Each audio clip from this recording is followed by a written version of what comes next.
샬롬. 하나님께 주신 하루가 또 시작되었습니다. 오늘도 주님과 함께 기쁨으로 힘있게 살아갈 수 있는 오늘 하루가 되기를 간절히 소망합니다. 함께 나눌 말씀은 출애굽기 15장 22절부터입니다.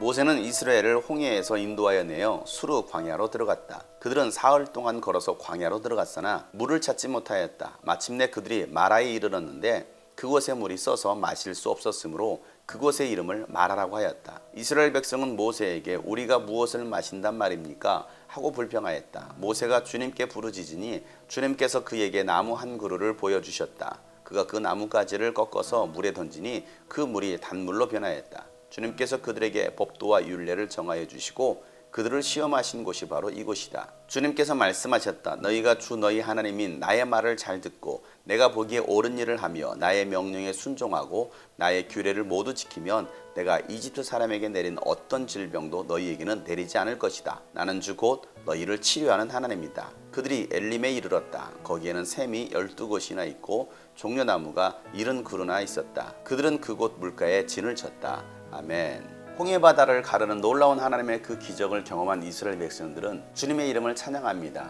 주님의 그 구원의 역사에 감사하고 있었습니다. 그리고 그들은 다시 길을 걷기 시작합니다. 그렇게 수르 광야로 들어갑니다. 그런데 사흘 길을 걸어서 광야로 들어갔는데 그들은 물이 없었습니다. 물을 찾을 수가 없었습니다. 이스라엘 광야길을 걷다 보면 물을 찾는다는 것은 정말 어려운 일입니다. 이스라엘 광야는 거의 비가 내리지 않습니다. 날씨는 또한 얼마나 더운지 모릅니다. 그렇게 광야길을 걷고 있던 이스라엘 백성들은 마침내 마라라는 곳에 도착하게 됩니다. 그런데 그곳에는 물이 있었던 것입니다. 그래서 그 물을 마시려고 했는데 물이 너무 써서 그들은 그 물을 마실 수가 없었습니다. 그러자 이스라엘 백성들은 모세를 향하여서 또 원망하기 시작합니다. 물이 써서 마실 수 없으니 우리가 무엇을 마신단 말입니까? 하고서 모세를 원망하기 시작합니다. 그들은 며칠 전 있었던 그 하나님의 놀라운 구원의 역사를 벌써 잊어버린 것입니다. 그리고 지금 주어진 환경, 상황 앞에서 불평하는 것입니다. 물이 없다고 하나님을 원망하고 지도자를 원망하고 있습니다.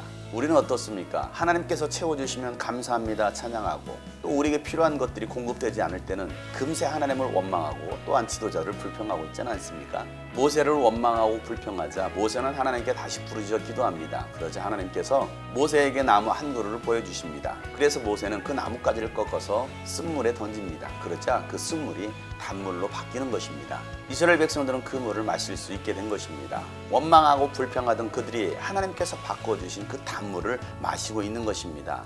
마라라는 곳은 바로 하나님께서 이스라엘 백성들을 시험하신 장소였습니다. 도저히 마실 물이 없는 그런 상황 속에서 이스라엘 백성들이 어떻게 하는지를 하나님은 보신 것입니다. 내 삶에 어려움이 찾아왔을 때에 나에게 필요한 것들이 공급되지 않았을 때에 하나님은 우리를 지켜보고 계십니다. 그러한 상황 속에서도 하나님을 원망하지 않고 하나님을 절대 신뢰하는지를 하나님은 보시는 것입니다. 하나님을 찬송했다가 금방 원망하고 있는 이스라엘 백성들, 하나님은 그들에게 법도와 율례를 주십니다. 원망하고 불평했던 이스라엘 백성들에게 하나님은 하나님 말씀을 잘 듣고 하나님 보시기에 옳은 일을 행하며 하나님 명령에 순종하고 하나님의 규례를 잘 지키면 이집트에서 내렸던 그 모든 저주와 질병을 이스라엘 백성들 가운데는 내리지 않을 것이며 치유해 주실 것이다 라고 말씀하고 계십니다.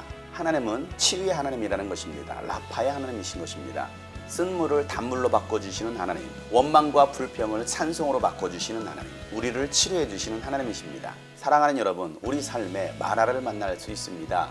도저히 살 수 없는 그러한 상황이 우리 삶에 놓여질 수도 있습니다. 그럴 때 여러분은 어떻게 하시겠습니까? 치료의 하나님을 믿으시길 바랍니다. 변화시키시고 새롭게 하시는 하나님을 바라보시길 바랍니다. 하나님이 하시면 가능합니다. 하나님이 하시면 쓴물도 단물로 바뀌는 것입니다. 인생이 바뀌지 않습니까? 치료의 하나님을 믿으시길 바랍니다. 여러분의 삶이, 여러분의 가정이 바뀌지 않습니까? 치료하시는 라파의 하나님을 신뢰하시길 바랍니다. 그 하나님께서 여러분의 삶을 치유하시고 여러분의 가정을 치료하실 것을 믿습니다. 변함없이 찬송하며 나아갈 수 있는 여러분 되시기를 예수 이름으로 축복합니다. 샬롬.